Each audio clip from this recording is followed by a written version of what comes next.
Hello, my name is Rob, and you're listening to Environmental Soup through the facilities of 92.7 CFFFM, and this is Environmental Soup. And unless you're watching this on YouTube. And Environmental Soup is on Thursdays at 1 p.m. And I am on the traditional territory of the Mississauga, Anishinaabe, and Northern Peterborough. And today's episode, I'll talk about a report regarding home energy spending, electricity prices, and I'll look at the Peterborough's draft official plan as well. I know that there's climate change, a major climate change conference happening. So I might get into that as well as other topics. And I'll split this into two separate videos. But first, I want to look at the report, home energy spending in Ontario by the Financial Accountability Office, because it points out a lot of the issues with spending, with the amount of spending on subsidies, and it has environmental implications due to that spending. And in the report, Help Those Who Need Help by the Ontario Energy Association, it was revealed that 5.6 billion is being spent on energy subsidies, and that is more than several ministries.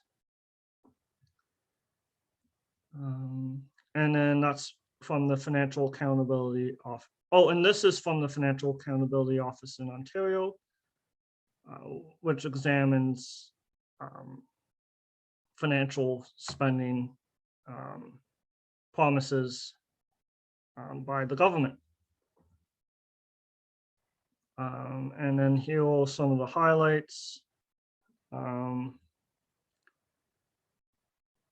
In 2019, the average Ontario household spent $2,128 on home energy.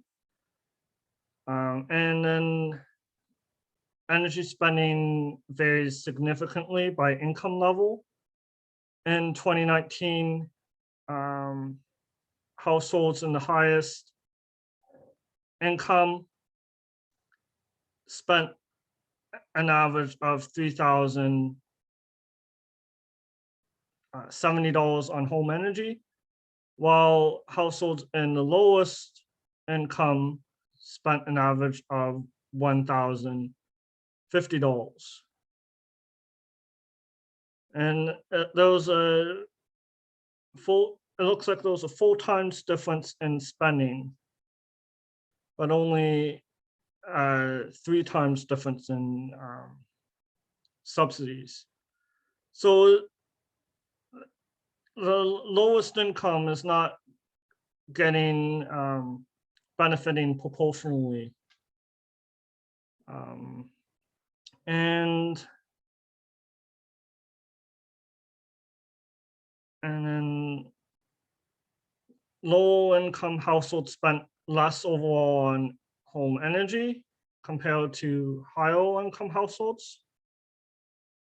But in 2019, households in the lowest income spent 4.6 of the before tax on income, or households in the highest spent 1.2%.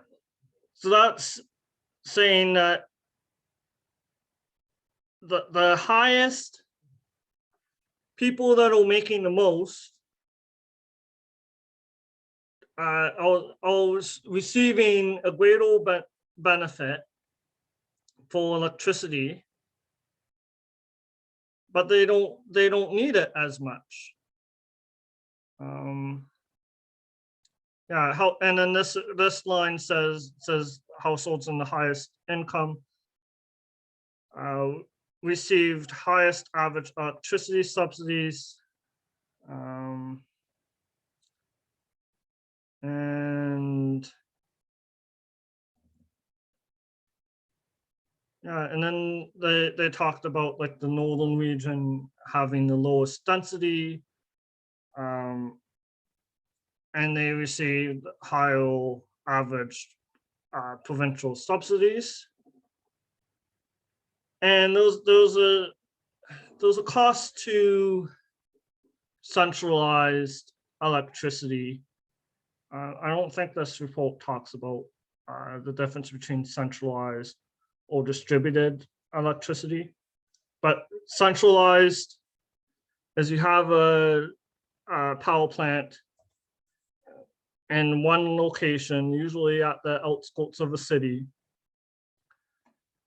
and then power lines get built to wherever the electric population, wherever those population, and then distributed is you build electricity close to where people live, and throughout the community. So you have small plants, but they're more spread out.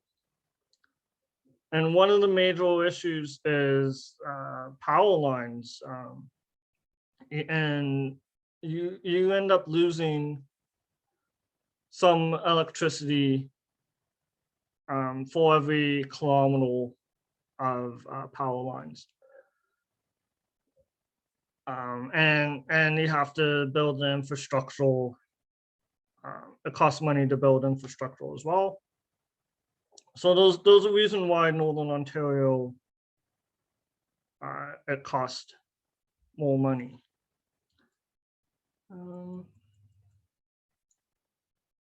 Yeah, and then there was a graph, figure 1, household energy spending, and this shows the same thing. Like the lowest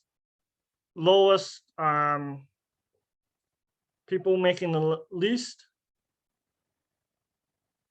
have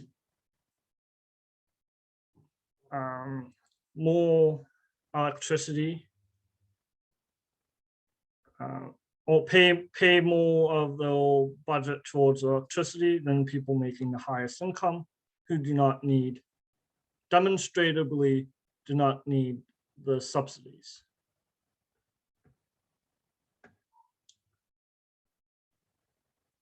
And yeah, figure 2 is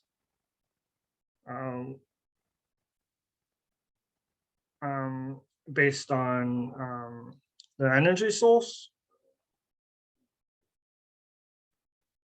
and the more money you have, the more electricity you have, but the current subsidies are all directed towards, most of the current subsidies are directed towards everyone,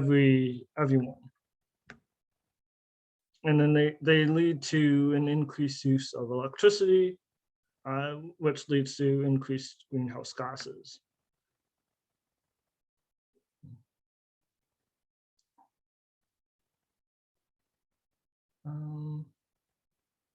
And yeah, in general, on page 5, it says in general, as households' average income increased, the average electricity subsidy powered by the province increased. Higher income households use more electricity. 34% of total home electricity cost was subsidized. And regions with households, higher household average income tend to have higher energy spending.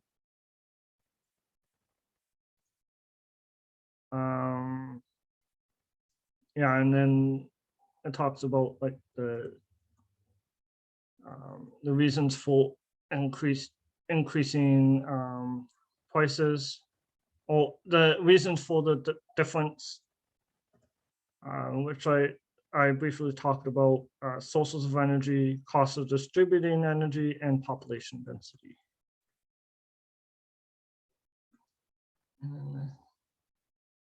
And then the Green Party, like the major parties of Ontario, NDP, Liberals, and Conservatives have all called for increasing subsidies for electricity. And this is pointing out, the Green Party pointed out that the spending benefited the wealthiest Ontarians.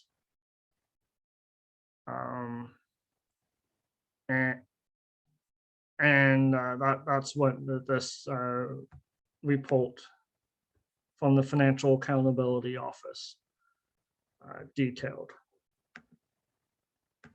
And let's see. Yes, and then I was looking at the report. This was from a couple of years ago. A year ago, actually. It's called Help Those Who Need Help. And as a result of the pandemic, some things have changed for the worse, because the government got rid of time of use pricing. And that didn't benefit anyone, or that didn't benefit people that tried to conserve energy, because if they use more off-peak electricity.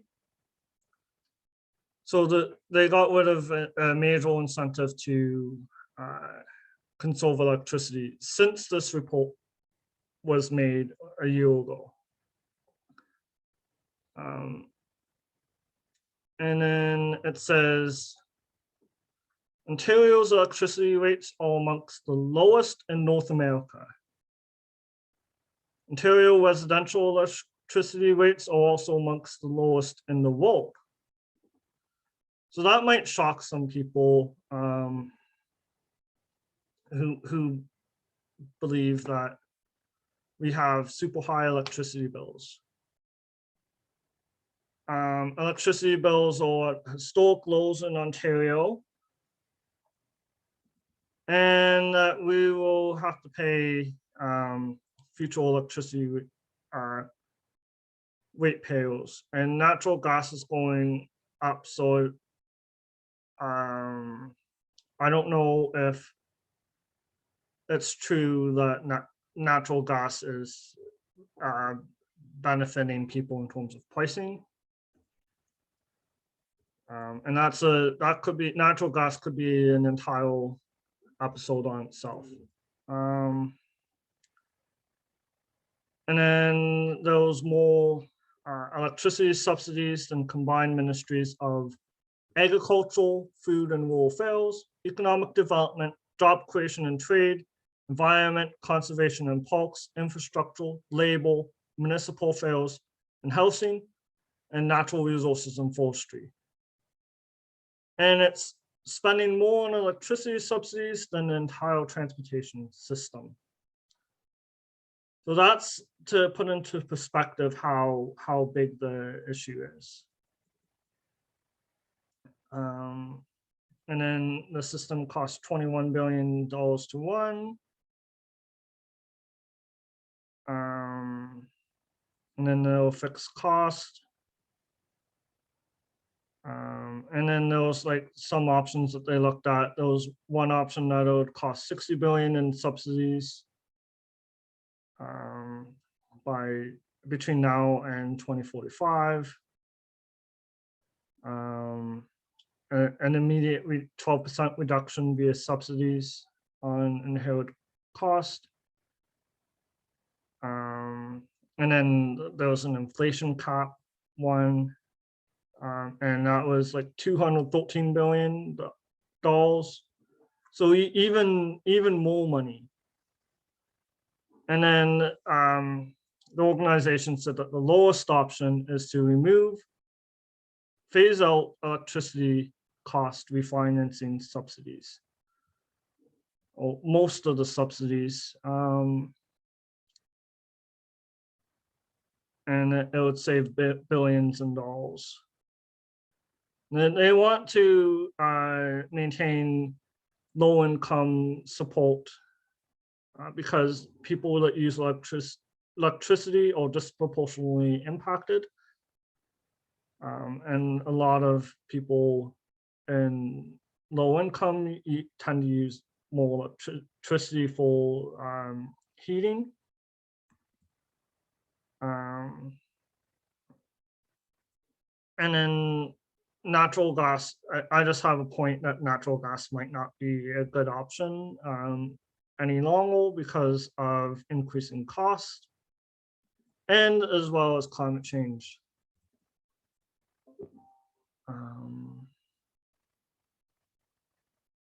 And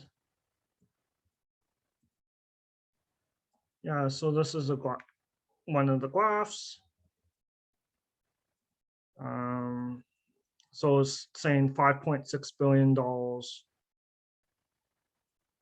and like some of the major ministries, municipal affairs and housing is less than or like slightly more than $1 billion. And these are major ministries that have environmental impacts.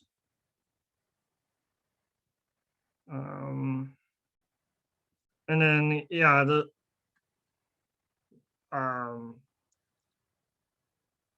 long-term care is less than the electricity.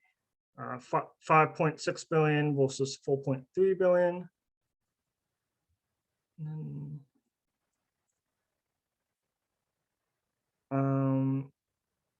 And then the only jurisdictions in Canada that have meaningful lower rates are Quebec and Manitoba. And the rates are 36% lower than those of the US taxpayer. So that's how low we are. And then they have a graph pointing out, comparing us to all the US states, and Ontario is like close to the cheapest. And then comparing it to Ontario, and then they have F% of income, costs related to income, based on 700 kilowatt hours used. And one of the main points that they made is that countries that are cheaper have higher greenhouse gas emissions.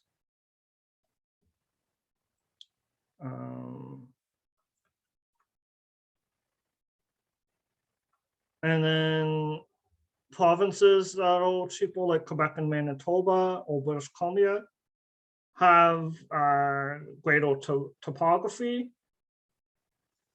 So they have choice. So they have the ability to have greater hydro.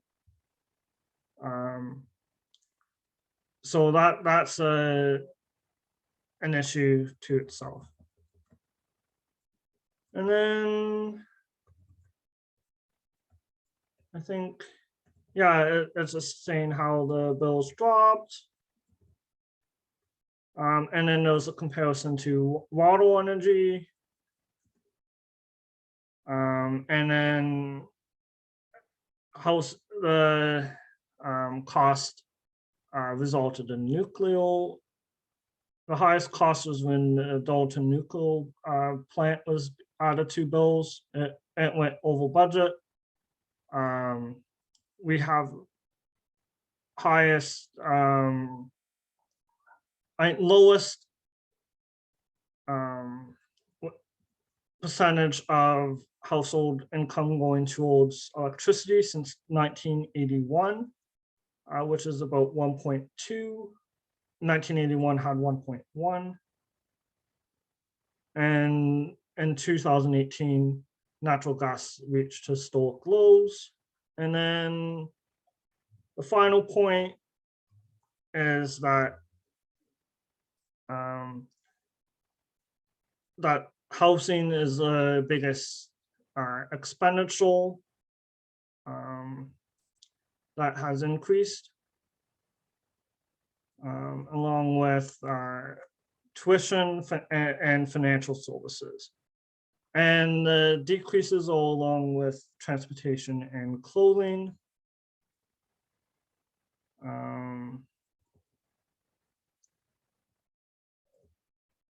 Yeah, and yeah, people don't support once they find out about this, the cost of electricity, people don't support adding it to future generations as well.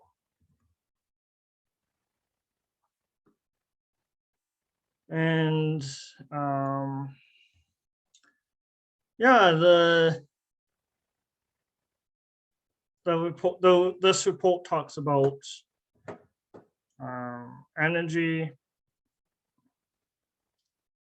and the political history, and that governments that had introduced subsidies, there was no coalition between election, not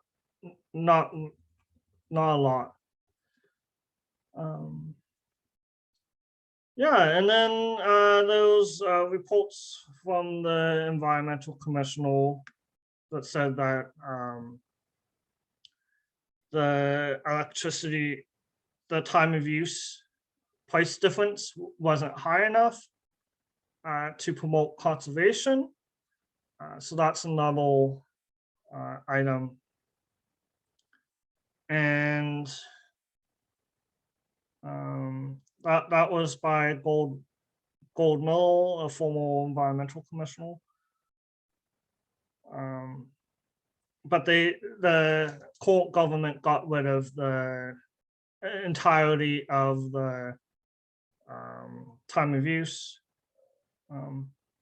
Yeah, so I hope that you enjoyed today's episode, and I will have there'll be a second part today, and I will figure out how to end the recording.